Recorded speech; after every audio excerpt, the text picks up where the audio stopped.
2007-ci il avqust ayının 6-sında Dəvəçi rayonunun Dağbilici kəndində yaşayan 14 yaşlı Nailə və 7 yaşlı Reyhanə Məcidovalar müəmmalı şəraitdə itkin düşürlər. Hadisə ilə əlaqədar axtarışlara başlayan valideynləri onları tapa bilmədikdə rayon polis şöbəsinə müraciət edirlər.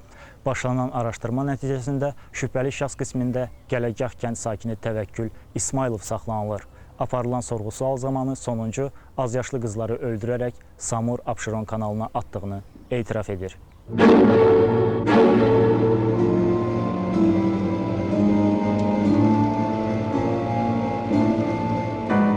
Aparılmış axtarışlar nəticəsində avqustun 9-da kanalın Siyəzən rayonundan keçən hissəsində naməlum qız meyidi tapılır.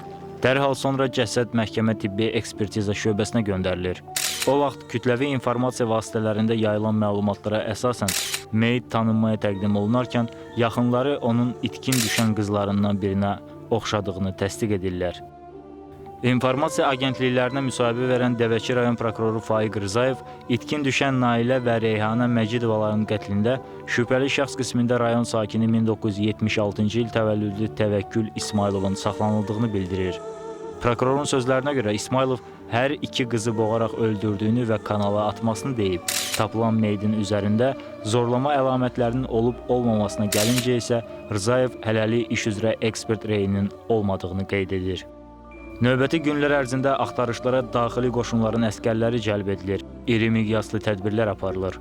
Bundan əlavə, Dövlət Sərhəd Xidmətinin Dəvəçiyə ezam olunmuş dalğıcılardan ibarət qrupu 7 yaşlı Reyhanə Məcidovanın tapılması ilə əlaqədar Samur Abşeron kanalının 1260 metrlik tunelində axtarışlar həyata keçirirlər. Təəssüf ki, 4 saat davam edən axtarış nəticəsində heç nə aşkarlanmır.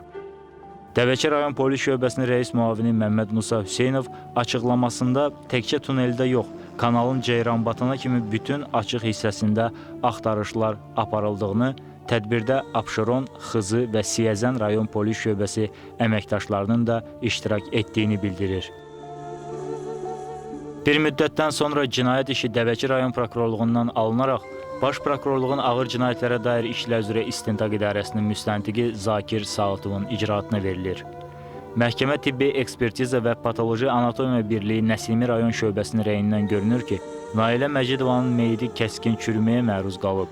Qızın ölümünə mexaniki asfiksiya səbəb olub. Asfiksiya ağız və burun dəliklərinin qapanması nəticəsində baş verib. Ekspertiza mərhumun zorlandığını göstərir. Avqustun 29-da DNT fraqmentlərinin müqayisəli analizi keçirilir. Nailə kimi təqdim olunmuş qadın meyidinin xromosomları ilə Zamir və Nəzakət Məcidovlardan götürülən qan nümunələri arasında uyğunluq yoxlanılır. 3 halda aydın nəzərə çarpan reaksiya müşahidə olunur. Bunun əsasında da ekspertin rəyində göstərilir ki, uşağın bioloji valideynləri Məcidovlardır. Lakin sonuncular verilən reylə razılaşmırlar. Noyabrın 27-sində Nailənin cəsədi ekskumasiya olunur və meyiddən götürülən nümunələr təkrar analizin aparılması üçün Moskvaya göndərilir. Meyit də bizim döygül, onu mən birinci gündən demişəm, yenə də deyirəm. Ekspertizanın rəyi ilə biz razı deyilik. Zərər çəkən tapılan meyidin onun qızı olmadığını bildirsə də istintaq öz işini davam etdirir. İş üzrə həbs edilən Təvəkkül İsmailov Nailə və Reyhanəni ataları Zamir Məcidovla arasında olan şəxsi ədavətə görə öldürdüyünü bildirir. O, avqustun 6-sı saat 12 radələrində Gələcək kəndinin yaxınlığındakı Saralar adlanan ərazidə böyürtkən yığan, yetkinlik yaşına çatmayan Nailə Məcidovanı zorla ata mindirib, Daşlı Bulaq deyilən yerə apardığını göstərir. Orada onun köməksiz vəziyyətindən istifadə edib zorladıqdan sonra yenidən qızı ata mindirib və Təzəkənd kəndi yaxınlığına Samur Abşeron kanalının kənarına getirib. Nailə Məcidovanı əlləri ilə boğaz nahiyəsindən sıxmaqla boğub öldürüb və meyidi kanala ataraq hadisə yerini tərk edib. 7 yaşlı Reyhanə Məcidovanı hansı şəraitdə öldürməsi ilə bağlı Təvəkkül İsmailov ifadə verməyib. İstintaqın gedişatında Təvəkkül İsmailov 2005-ci il mayın 18-də itkin düşən və sonra dənizin Siyəzən rayon hissəsində aşkar edilən Dağbilici kənd sakini Dilafruz Daşdıyevanı qətlə yetirdiyini etiraf edir. O, sonuncunu tamah məqsədi ilə öldürdüyünü deyir. İş materiallarında olan qadının atası Bədəl Daşdıyevin ifadəsinə görə Dilafruz 1971-ci ildə anadan olub. Kənddə 8-ci sinifi bitirdikdən sonra bilik qavrama qabiliyyəti zəif olduğuna görə oxumayıb. 4-5 il sonra qızı Siyəzəndə yaşayan Fərman adlı şəxslə ailə qurub, amma bir neçə ildən sonra münasibətləri korlandığı üçün boşanıblar və Dilafruz kəndə qayıdıb. 2003-cü ildə Təvəkkül adlı oğlanın qızını istədiyini bilib, amma onun evli olmasından xəbəri olduğuna görə buna etiraz edib. 2005-ci il mayın 17-sində Dilafruz yoxa çıxıb, öz axtarışları müsbət nəticə verməyib. Ona qonşularından biri Dilafruzun Gələcək kəndindən olan Təvəkküllə getdiyi xəbərini verib. Mayın 19-da o Dəvəki rayon polis şöbəsinə şikayət edib, lakin İsmailov şöbəyə gətirildikdən bir müddət sonra sərbəst buraxılıb. Dənizdən tapılan naməlum qadın meyidinin onun qızı Dilafruz olmasını bildirsələr də, Bədəl Daşdiyev buna inanmadığını qeyd edib. Baş prokurorluqda bu fakt üzrə ifadə verən Təvəkkül İsmailov göstərib ki, mayın 18-i axşam saat 19 radələrində Dilafruz Daşdiyevanı aldadaraq Dağbilci kəndindəki evlərindən çıxarıb, piyada Gəndab kəndi ərazisinə, daha dəqiq Samur Abşeron kanalının qırağına gətirib. Sonuncunun üstündə olan 62 manat pulu aldıqdan sonra tamah məqsədi ilə əli ilə itələyib, onu kanalın axar suyuna atıb.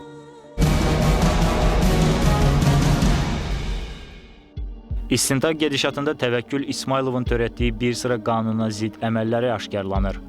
Məlum olur ki, 2005-ci il mayın 21-də o, Gələcək kəndində qonşusu Abdülmənna Mustafayeva məxsus atını otlaq sahəsində hörükdən açaraq gizli yolla talayıb. 2007-ci il yanvarın 19-da Quba şəhərində Əmək Birjası adlanan yerdə olarkən, xuliqanlıq niyyəti ilə Rustov kənd sakini Seydağa Musayeva sataşaraq ona yumruqla zərbələr endirib. Həmin il iyulun 13-də Gələcək kəndində fermada çoban işləyərkən, kənd sakini Ənvər Müslimovla əvvəlcədən razılaşaraq Ələddin Sultanova məxsus 4 baş iri buynuzlu malqaranı uğurlayıblar və həmin gün heyvanları Xaçmaz rayon sakini Məzahir Abbasova 1180 manata satıblar. Elə həmin ayda Təvəkkül İsmailov Gələcək kəndində Nilüfər Aşurovanın evinə qanunsuz daxil olaraq axtarış aparıb və nəticədə 65 manat dəyərində olan özgə əmlakını gizli yolla talayıb. Bundan əlavə, daxil olmuş şikayət ərizələri əsasında 2007-ci ilin avqust ayında Təvəkkül İsmailovun qardaşları 1978-ci il təvəllüdlü Elnur və 1979-cu il təvəllüdlü Elçin Dəvəki rayon polis şöbəsinin əməkdaşları tərəfindən həbs olunurlar. Elnur İsmailov ittiham olunur ondan ötürü ki, 2006-cı il noyabrın 30-da Quba şəhərində olan tanışı Nazilə İsmailovanın əmlakını ələ keçirmək üçün onun qızı Aytənlə ailə həyatı qurub. Daha sonra Quba rayonunun 2-ci Nüqədi kəndində olan evlərinin həyatyanı torpaq sahələrini 3500 manata satdıraraq pulu mənimsəyib. Bunun əvəzində isə Elnur İsmailov arvadına və qaynanasına güya Gələcək kəndində ev alacağını vəd verib. Digər şəxs Elçin İsmailov təqsirləndirilir ondan ötürü ki, 2007-ci il martın 28-də sərxoş vəziyyətdə heç bir əsaslı səbəb olmadan Gələcək kənd sakini Bəxtiyar Abdullayevin evinə gəlib, söyüşlər söyməklə onun bədəninin müxtəlif nahiyələrinə təpik və yumruqla çoxsaylı bədən xəsarətləri yetirib. Xuliqanlıq hərəkətlərinin qarşısını almağa çalışan Minaya İsmailovanı əli ilə itələyərək masanın üzərində olan qab-qacağı sındırıb. 2008-ci ilin iyul ayında Baş Prokurorluqda ibtidai istintaq yekunlaşır və cinayət işi ağır cinayətlərə dair işlər üzrə məhkəməyə göndərilir. İşin baxılması avqustun 1-nə təyin olunur. Müttəhimlər kürsüsünə əyləşən Təvəkkül İsmailov Cinayət Məcəlləsinin 120-ci qəsdən adam öldürmə, 144-cü adam oğurluğu, 149-cu zorlama, 150-ci azyaşlıya qarşı seksual xarakterli hərəkətlər etmə, 177-ci oğurluq, Elnur İsmailov Cinayət Məcəlləsinin 144-cü adam oğurluğu, 178-ci dələduzluq, Elçin İsmailov Cinayət Məcəlləsinin 149-cu zorlama və 221-ci xuliqanlıq maddələri ilə ittiham olunurlar. Təvəkkül İsmailov polis şöbəsində ona təzyiqlər olunduğu üçün bütün cinayətləri boynuna aldığını qeyd edir. O, Zamirin qızları Nailə və Reyhanəni, həmçinin Dilafruz Daşdiyevanı öldürmədiyini, tutulan zaman üzündə olan sıyrıqların polislərdən gizlənərkən kolların arasında əmələ gəldiyini bildirib. İsmailov 2003-cü ildə həbsdən azad olunandan sonra Dəvəki rayonuna qayıtdığını və şöbədə qeydiyyata alındığını, həmin ərəfədən rəis müavini Məmməd Musa Hüseynovu tanıdığını deyib. Bir müddət Bakıda daş karxanasında işləyib. 2004-cü ildə xəstələndiyi üçün Gələcək kəndinə qayıdıb. 2005-ci ildə Quba bazarında alver edərkən Dəvəçi rayon polis şöbəsinin əməliyyatçıları güya onun öz kəndindəki fermadan qoyun oğurladığını deyiblər və şöbəyə gətiriblər. O, rəis müavininə həmin vaxt Gələcək kəndində olmadığını desə də sözlərinə əhəmiyyət verilməyib. İsmayılovun sözlərinə görə Məmməd Musa Hüseynovla otaqda olarkən sonuncu onun üçün qız və qadın tapıb gətirəcəyi halda buraxacağını bildirib. Təvəkkül onun təklifi ilə razılaşıb. Təxminən may ayında elə-belə Dağbilici kəndinə gedib. Orada yaşayan Zamir adlı şəxslə yeyib-içib. Daha sonra isə Bədəlin qızı Diləfruzun yanına yollanıb. Onların bağlarına çatanda qadını səsləyib. Daşlayıb çıxdıqda onun başını aldadaraq bir nəfərlə tanış edəcəyini söz verib. Diləfruzu Gəndov deyilən yerə gətirdikdən sonra özündə olan telefondan Musa müəllimə zəng edib və qız tapdığını deyib. Təxminən yarım saatdan sonra rəis müavini özünə məxsus ağ rəngli Vaz 2107 markalı maşınla həmin yerə gəlib. Diləfruzu maşınına otuzdurduqdan sonra o təvəkkülə $200 yaxın pul verib. Müttəhimin sözlərinə görə o qadını Gəndov kəndinin içərisinə girməklə harasa aparıb. Aradan təxminən 3-4 ay sonra Musa müəllim onu şöbəyə çağırıb və onu Diləfruzu kənddən gətirəndə gördüklərini, qızın atasını şikayət etdiyini, lakin narahatçılığa səbəb olmadığını və məsələni özü həll edəcəyini deyib. Daha sonra onu rayon məhkəməsinə aparıblar və yalandan güya bazarın qarşısında hansısa polis əməkdaşına müqavimət göstərdiyi üçün 5 sutka həbs veriblər. Nailə və Reyhanə Məcidovaların epizodlarına gəldikdə isə İsmayılov deyib ki, avqustun 6-sında yol maşını ilə Qubadan Gəndova, oradan isə atla Gələcəyə çıxıb. Saralar deyilən ərazidən keçəndə böyürtkən yığan azyaşlı qızları görüb. O, hər ikisini ata mindirib və 3-4 kilometr məsafədə yerləşən Əmircan adlı şəxsin qışlağına aparıb. Qızları dəmirdən düzəldilmiş vaqon butkaya salıb.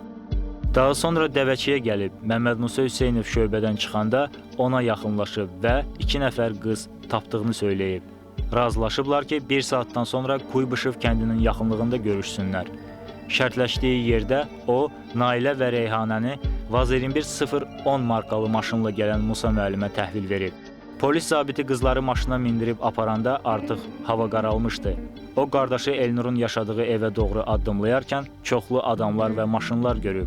Səhər tezdən Gəndov kəndinə tərəf piyada gedərkən qarşısına Dağbilicik kəndinin cəmaatı çıxıb və onu qızların yoxa çıxmasında günahlandıraraq tutublar. Zəng əsasında ora gələn polis əməkdaşları onu Dəvəçi rayon polis şöbəsinə gətiriblər. Polis rəisi və rayon prokuroru onu sorğu-sual etsələr də o heç nə törətmədiyini deyib. Daha sonra onu öz xidməti otağına Məmməd Musa Hüseynov çağırıb və təklikdə deyib ki, qızların yoxa çıxmasında cəmaat səndən şübhələnir. Yaxşısı budur, sən boynuna al. Mənim nazirlikdə və başqa yerlərdə yaxşı adamlarım var, sənə kömək edəcəyəm deyib. İsmayılovun sözlərinə görə rəis müavini qızların hər ikisini kanala atdığını deyib və ona da belə ifadə verməyə tapşırıb. O cinayəti belə qaydada rayon prokuroruna etiraf edib. Bir neçə gün rayon polis şöbəsində saxlanıldıqdan sonra onu Bakıya Daxili İşlər Nazirliyinin baş mütəşəkkil cinayətkarlığa qarşı mübarizə idarəsinə keçiriblər. Ora aparılarkən Məmməd Musa Hüseynov ona təqidlə tapşırıb ki, cinayətləri tək törətdiyini bildirsin. Xəbərdar edib ki, sən hara getsən Dəvəçiyə qayıdacaqsan, sənin üçün pis olacaq. Zərər çəkən Zamir Məcidov Nailənin onun ilk, Reyhanənin isə kiçik övladı olmasını bildirib. Avqustun 6-sında səhər tezdən işə gedib, saat 18 radələrində evdən telefonuna zəng ediblər və qızların yoxa çıxmasını deyiblər. O, bu xəbəri eşidən kimi kəndə qayıdıb, arvadı Nəzakət, oğlu Davud və Nahidlə birlikdə uşaqları axtarıblar. Saralar ərazisində qızlarına məxsus vedrə və 2 ədəd kauçuk butulka tapıblar. Dərhal rayon polis şöbəsinə məlumat veriblər. Zamir Məcidov kanaldan tapılan meyidin onun qızına məxsus olmadığını vurğulayıb. O, uşaqlarının sağ, bu barədə rayon polis şöbəsinin rəis müavini Məmməd Musa Hüseynovun, Gələcək kənd sakinləri Cəfər Qəniyevin və Ənvər Müslimovun xəbərləri olduğunu qeyd edib. Zərər çəkən məhkəmədən qızlarını tələb edib. Nəzakət Məcidova qeyd edib ki, hadisə yerindən götürülmüş bir ədəd saç yığan sancaq qızı Nailəyə məxsus olub. O, bir ana kimi kanaldan tapılan meyidin qızı Nailə olmadığını bildirib. Çünki sudan çıxarılan meyidin uzunluğu 168 sm olduğu halda qızının uzunluğu 120 sm olub. Qadın uşaqlarının sağ olmasını vurğulayıb. Təqsirləndirilən Elnur İsmailov qardaşı Təvəkkülün Zamir Məcidovun qızlarını hansı şəraitdə oğurlanması haqqında məlumatı olmadığını qeyd edib. O bildirib ki, avqustun 7-sində polis işçiləri onun evinə gəliblər və uşaqların harada olduğunu soruşublar. O heç nədən xəbəri olmadığını desə də onu şöbəyə aparıblar.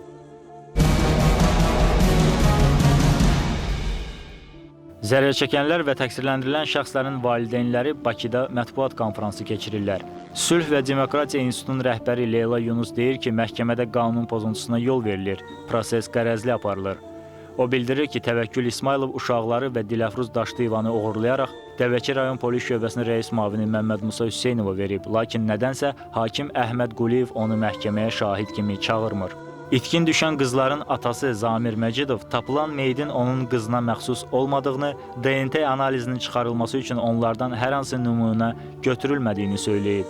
Zərər çəkən ona gizli nömrələrdən zəng edib naməlum şəxslərin təzyiq göstərdiklərini, bu səbəbdən cinayət işinin yeni istintaq aparılması üçün Milli Təhlükəsizlik Nazirliyinə verilməsi ilə əlaqədar ölkə başçısına müraciət etdiyini vurğulayır. Sonra çıxış edən Dilafruz Daşdıyevanın anası Hürü, qızının rəis müavini Məmməd Musa Hüseynov tərəfindən oğurlandığını və satıldığını deyir.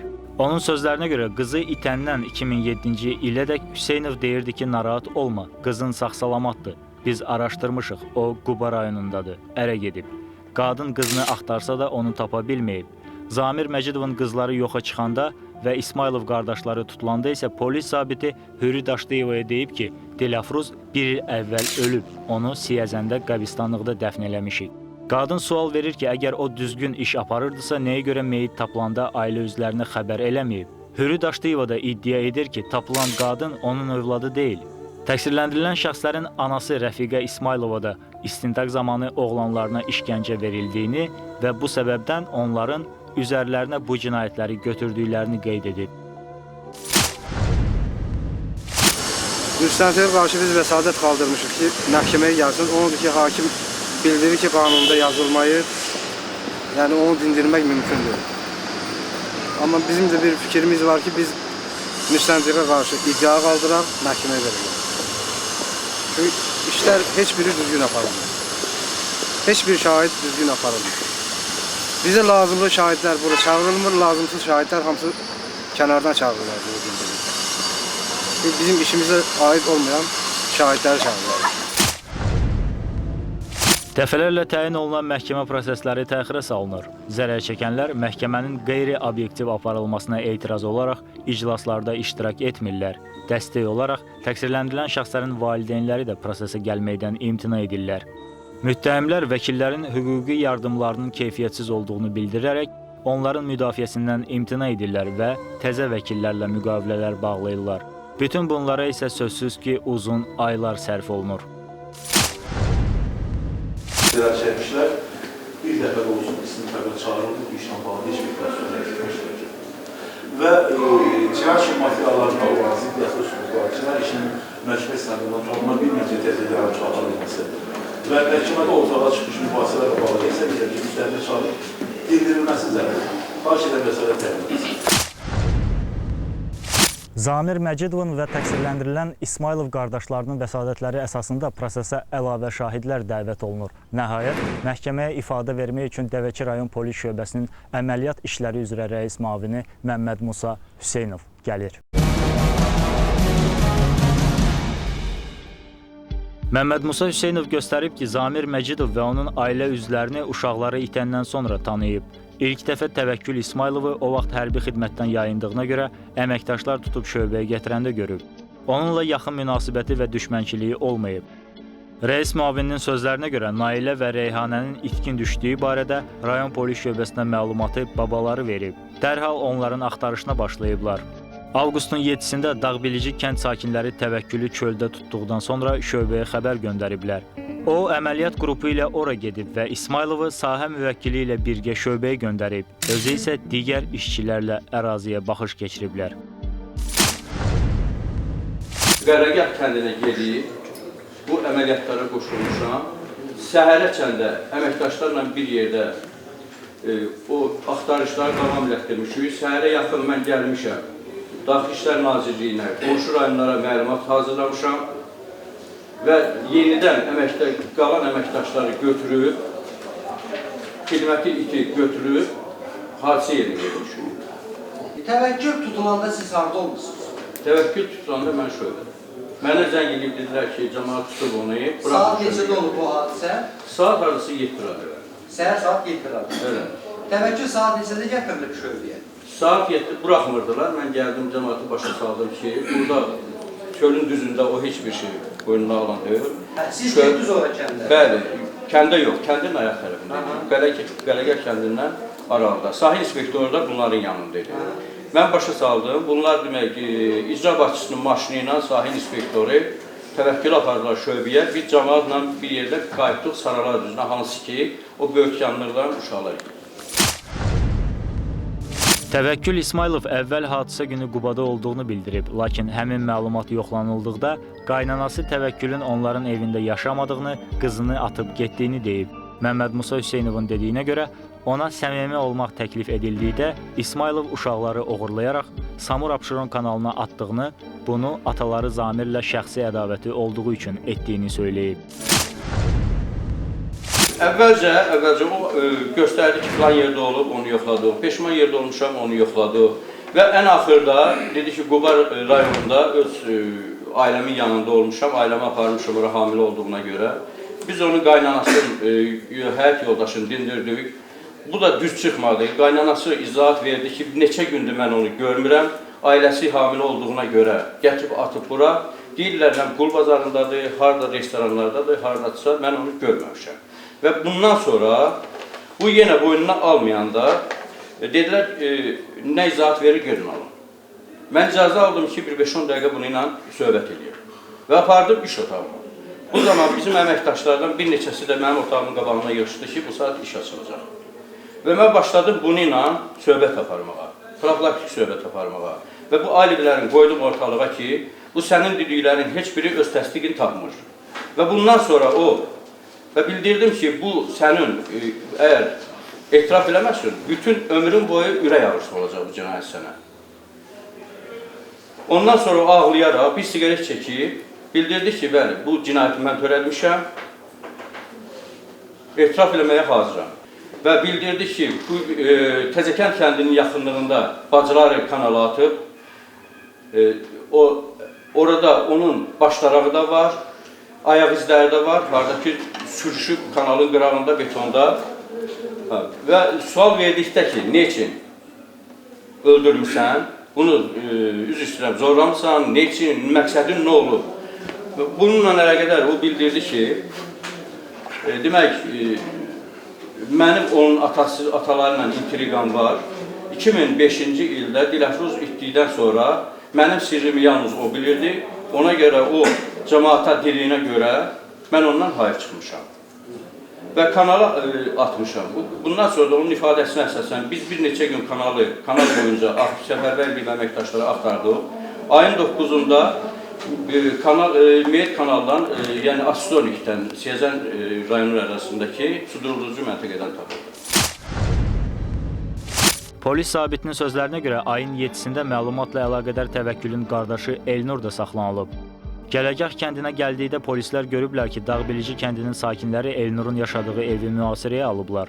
Elnur İsmailov şöbəyə gətirildikdə onunla söhbət aparılıb, lakin sonra cinayətin tək Təvəkkül tərəfindən törədilməsi ehtimal ediləndə o müvəqqəti buraxılıb. İbtidai istintaq dövründə təqsirləndirilən şəxslə Məmməd Musa Hüseynovun üzləşdirilməsinə gəldikdə isə rəis müavini Təvəkkülün heç nə danışmadığını qeyd edib.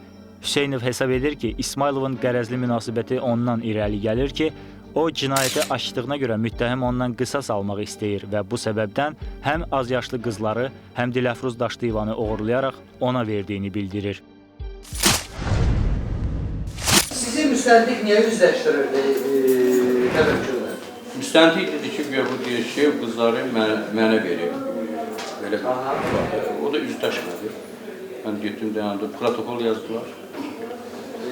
Yəni sizin bir yerdə istintaq hərəkəti başlanıldı da. Bəli. Və nə dedi o? Heç nə dedi. Yox. Verdiyi ifadəsini inkar elədi, ifadə verməkdən imtina elədi. Heç nə danışmadı. Heç bir şey danışmadı. İndi bu qərəzin onda, Musa müəllim, qərəzin mənası nədə? Mən onları tutmuşam və o cinayəti açdığıma görə onlar məndən qərəzlidir. Cənab prokuror, onlar hərəsi, bu qardaşlar hərəsi 3-4 dəfə evlənib. Mən ancaq bir dəfə evlənmişəm və alimə sadiqəm. Mən bir ailə başçısı kimi sadiq və dönməz adamam. Demək, Taxtalar kənd bələdiyyəsinin sədri Aslanov Vahid Lazımoğlu bir gün meyit tapılmamışdan bir gün əvvəl zəng edib zərər çəkənə deyib ki, sabah sənin böyük qızın meyidi Siyəzən su durulducu ambardan tapılacaq. Bu barədə də göstərişi ona veribdir sizin tərəfinizdən. Siz göstəriş Mən verirsiniz. göstəriş vermişim. Ayın 9-unda meyit tapılıb, 9-unda da xəbər edilib valideynlərlə. Bu faktla bağlı istintaqda siz dinləyirsiniz. Hətta mən demişəm ki, atası gəlməmiş, heç kim yaxın gəlməz. Atası gəlmiş deyil meyit çıxanda. Məncə gəlmişim. İkinci uşağın hal-hazırda meydin axtarışı ilə sağ və salamat olub olmaması barədə kim məşğuldur? Hal-hazırda biz bütün şöbə, əməliyyat aparatı, meyidlə əlaqədar, həm cinayət işi ilə əlaqədar işləyir. Və nə üçün açılmır? Meyit tapılmır. Çalışırıq, saçlar. Çalışırsınız ki, açılsın. Siz bayaq qeyd edirsiniz ki, siz hansı işlə başlamışsınız, mütləq o işin üstə Bəli, açılır. açılır. Ona görə də siz İsmailov təməkkünlə otağa girib, məxfi, gizli danışıq aparanda, qapıda dayananlar hamısı deyir ki, bir dəqiqə açılacaq cinayətin üstü. Və onlar bizim danışığımızla işləyirlər. Mən nə barədə danışmışam, onunla. Yollar əfə siz danışmamışlar, əvvəl deyib də, siz dediniz ki, Bəli. biz içəri girəndə də dayanmışıq qapının ağzına, dedilər ki, bir dəqiqə cinayətin üstü açılacaq. Belə. Əvvəllər neçə dəfə sizin tərəfinizdən İsmailov təvəkkül gətirib şöbədə saxlanılıb? Bir də. Bir dəfə. Nə ilə əlaqədar? İnzibati Xətalar Məcəlləsinin 310 maddəsi ilə məhkəmə tərəfindən 500 qat həbs olunub. Bununla əlaqədar da rayonda bağlı olan cinayətlərlə əlaqədar biz onunla işləmişik. Nəticə oldu. Hansı cinayət işində şübhələndirildi, şübhəli şəxs kimi gətirilmişdir? Hansı cinayət işində? Hansı cinayət əməlində? Cinayət hadisəsində? Qoyun oğlunda. Və nə üçün açılmadığı üçün qoyun oğlu olmuşdur? Çünki o eləmir. Çünki o eləmir. Və bu vaxta qədər törədilmiş oğurluqlar, hansı ki, gün ittiham verilir ona. Və nə üçün onun vaxtında siz açmamışsınız?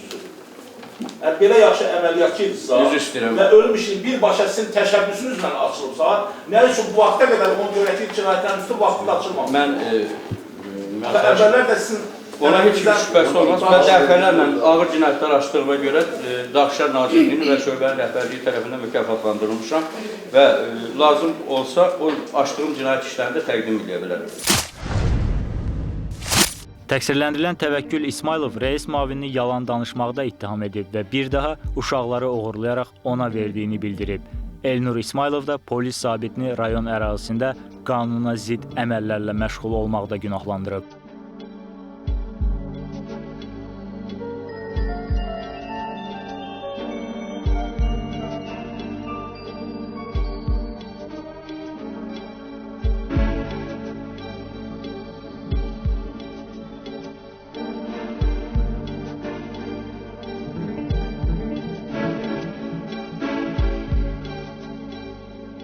Sənin necə orada maddi marağı yox idisə də, nəsə marağı yox idi, sən niyə də bu mən bu antisimi götürmürsən, niyə zəng edirdim?